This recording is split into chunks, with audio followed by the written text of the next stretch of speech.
Hi, we're Team 12596 Copperhead, and this is our Control Award submission video.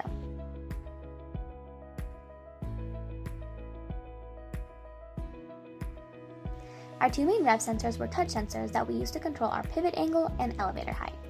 We have a touch sensor positioned behind our shooting mechanism and at the top of our elevator so that both will rise until they come into contact with the sensors. By utilizing the touch sensors as booleans and incorporating them into various if statements, we were able to ensure that both mechanisms would stop at an exact set angle or height every single time, which increased both consistency and flexibility in our shooting. We also utilized a Logitech webcam in our vision for detecting rings at the beginning of auto through a bitmap. By converting an image taken of the field with the camera into a bitmap, we were able to target two specific pixels within the image that we know are at the location of where the bottom and third ring should be in a stack.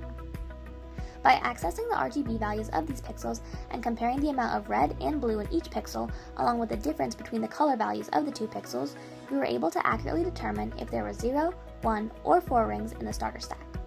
Accessing these two pixels was especially beneficial since it allows us to filter out the background and completely focus on the location of the rings in the image without having to worry about any disruptions that could mess up our vision.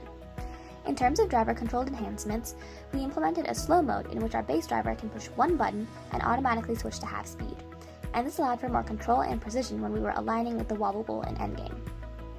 We also implemented macros that allowed one gamepad button to control several shooting methods simultaneously in order to start multiple processes of raising the elevator, tilting the shooting platform, activating the shooter, and controlling the feeding mechanism at the same time.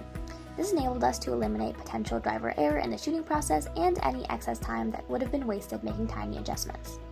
More information on all of these software components can be found in the software portfolio, specifically page 1 for our software abstract, page 3 for our auto strategy, page 5 for our auto evolution, page 10 for our bitmap, page 11 for odometry, and page 12 for our macros with touch sensors. Thank you!